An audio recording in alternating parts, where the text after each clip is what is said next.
What is going on, guys? Welcome to Greggles TV Daily, your source for daily tech news. Make sure you subscribe so you know what's going on in the world of tech. How is everyone doing? I hope you're having a fantastic day. One story, two questions, let's go. Our only story of the day is we're going to talk about a couple of the official specs that have leaked out for the Galaxy 23, 23 Plus, and 23 Ultra. We've seen official specs, but no documents, and now there's an official document. I'll link it down below. It's going to bring you to Twitter, to Mr. Roland Kwan's thing. I'm not going to show it on here due to the fact that potentially YouTube, Samsung might come after the Greggles, and we don't want them to come after the Greggles, even though I didn't come up with this document. So I just want to, one of the big thing I want to point out, and you can probably see it from the title, is that it's official, because when you see this document, you're like, okay, that's an official doc. Is that Samsung Galaxy S23 Ultra officially has the same brightness, the same max brightness as the 23 Plus and 23, and I believe it's the 22 Ultra as well, which is 1750 nits.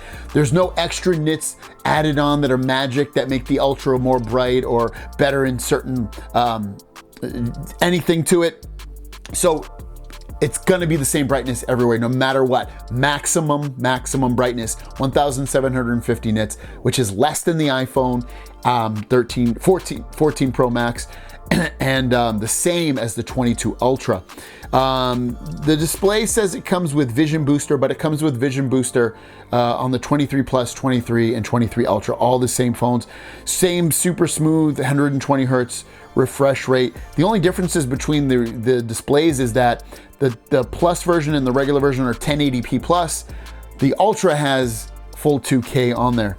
And then the other differences with the cameras are they all have the same cameras except for the main camera. There's 200 megapixel on the Ultra and then 50 megapixels on the other two cameras.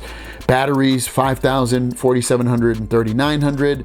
RAM, like we've said, is 8 gigabytes on the base version of the Ultra, 12 gigabytes if you get the 512 or the 1 terabyte. Base storage is 256 on the Ultra. Base storage on the Plus, 256 and 512, but 8 gigs of RAM.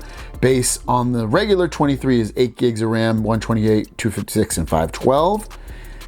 And the 22 Ultra is the only one with the S Pen, built-in S Pen.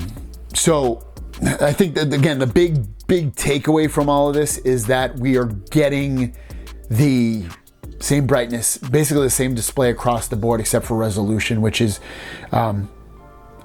good in some respects, because when you buy a cheaper phone, the lesser version, you're like, oh, I want this part from the higher end, and that could be from anything, a car or a TV or something. You always want something that's in the higher end, but it's a little bit of a disappointment that the only real difference on the Ultra version is that it has a higher resolution. And let's be honest, if I put both displays in front of you and I didn't tell you, and you couldn't see the size of them, one being bigger than the other, and you just looked at them, let's be honest, with the naked eye, you probably really wouldn't notice a difference. So at that point, beyond the RAM too and the higher megapixel camera, there's not a lot of difference. Bigger battery, I guess, but has a lower resolution on the other phone, so they might perform better. And then the other part of this is funny, is like usually when you get a Ultra phone from Samsung, generally it's the resolution is generally at 1080p. Out of the box, you have to manually go in there, and the amount of people that actually manually go in there and change it from 1080p to 2K is still low. It's really low. So let me know your thoughts on all of this. Is it a disappointment or not? I personally find it to be quite disappointing. I want them to push the envelope. I think we're gonna have to wait till next year before they finally do with these new guys that they have in charge. But let me know your thoughts on it. Without further ado, let's jump in our Q&A. First question from Mr. Jackson Berger. How often do you use your Vivo X Fold 4 versus Vivo? Different use cases do you use them as daily driver? I sold my Vivo X Fold, and I can't remember where I sold it. I think I sold it on eBay. I don't even remember. But yeah, it was eBay. I sold that. And then, so, I mean, I said it before. I did a video. You can look at my channel. I did the Fold 4 versus Vivo.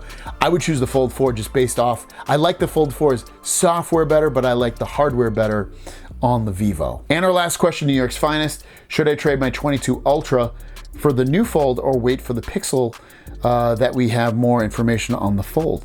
That's a good question. So obviously they're both coming out at around the same time, the Pixel Fold and the Galaxy Fold.